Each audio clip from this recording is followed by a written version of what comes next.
why didn't you do more to put bin Laden and al-Qaeda out of business when you were president? There's a new book out I suspect you've already read, called The Looming Tower. And it talks about the fact that when you pulled troops out of Somalia in 1993, bin Laden said, I have seen the frailty and the weakness and the cowardice of U.S. troops.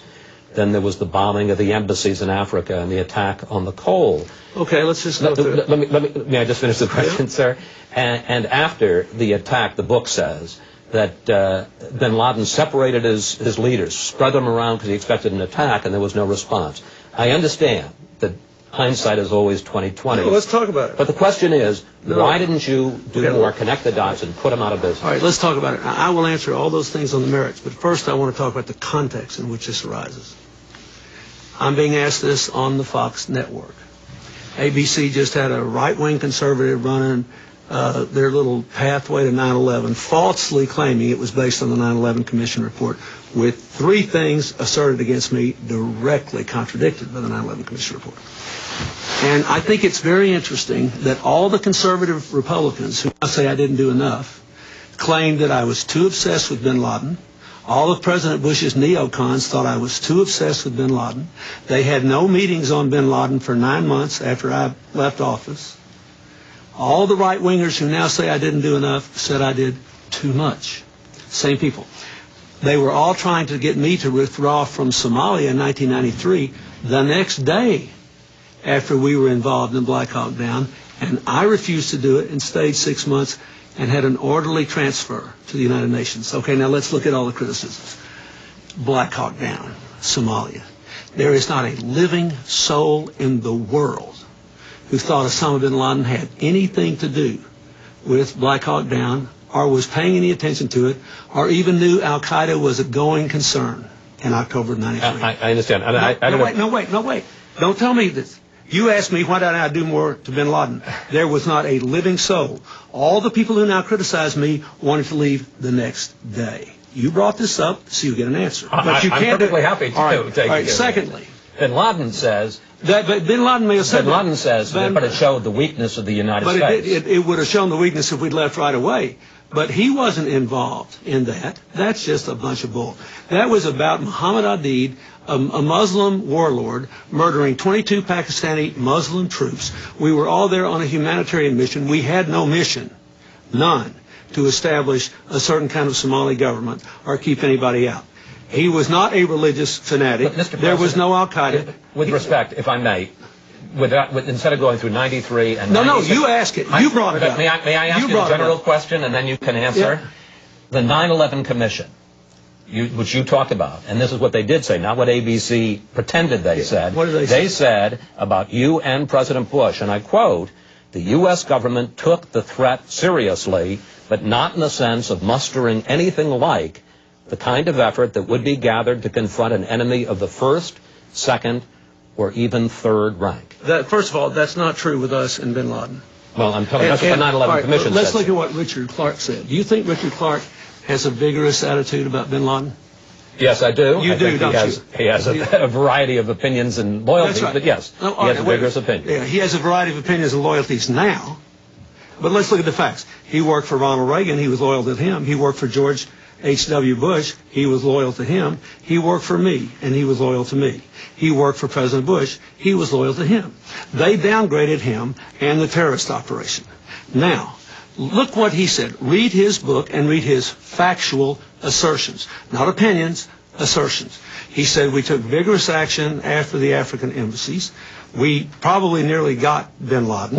I authorized... No, wait a minute. Wait. No, wait a minute. I authorized the CIA to get groups together to try to kill him.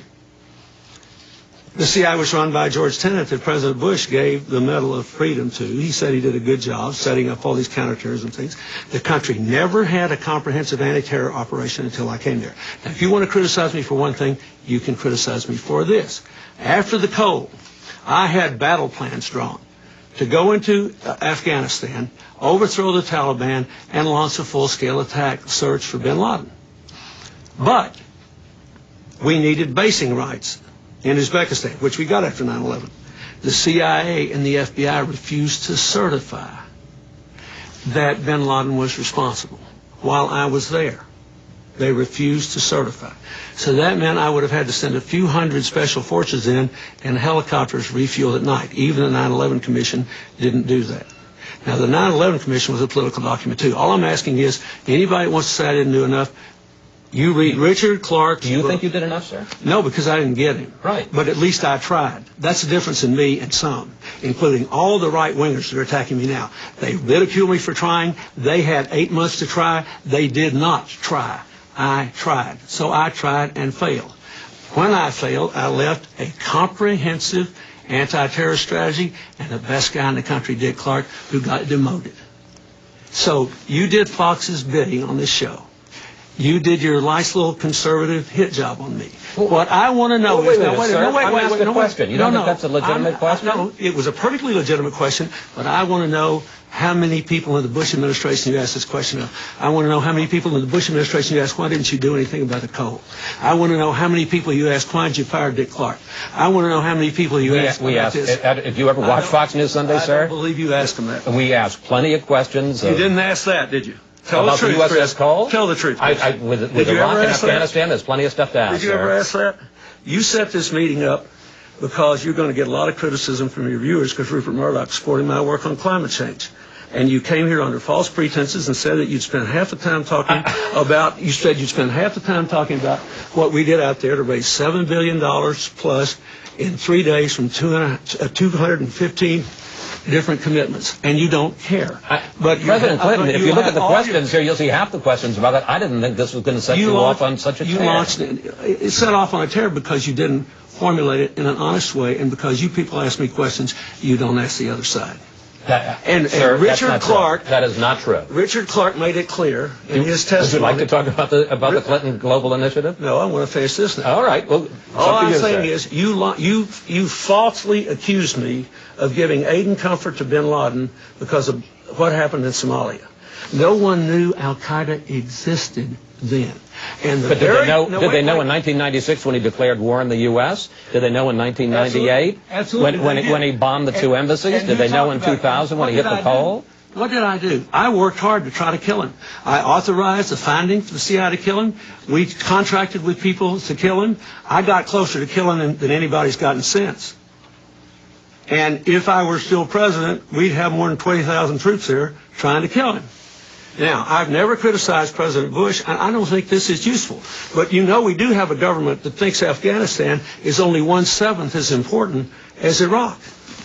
And you ask me about terror and Al-Qaeda with that sort of dismissive thing, when all you have to do is read Richard Clark's book to look at what we did in a comprehensive, systematic way to try to protect the country against terror.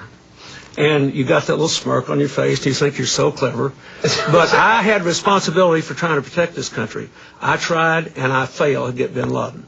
I regret it, but I did try. And I did everything I thought I responsibly could. The entire military was against sending special forces into Afghanistan and refueling by helicopter. And no one thought we could do it otherwise because we could not get the CIA and the FBI to certify that Al-Qaeda was responsible while I was president. And so I left office. And yet, I get asked about this all the time. They had 3 times as much time to deal with it, and nobody ever asked them about it. I think that's strange. Can I ask you about the Clinton Global Initiative? You can. I always intended to, sir. No, you intended, though, to move your bones by doing this first, which is perfectly fine. But I don't mind people asking me. I actually talked to the 9/11 Commission for 4 hours, Chris, and I told them the mistakes I thought I made.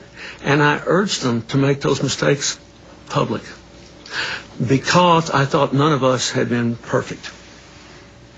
But instead of anybody talking about those things, I always get these clever little political deals where they ask me one set of questions and the other guy's another set. And it always comes from one source. And so I really want to ask you about the Clinton Global Initiative, but what's the source? I mean, you seem upset, and I am upset because I'm asking you this in good faith because it's on people's minds, sir. Well, that's right. There's a reason it's on people's minds. That's the point I'm trying to make. There's a reason it's on people's minds,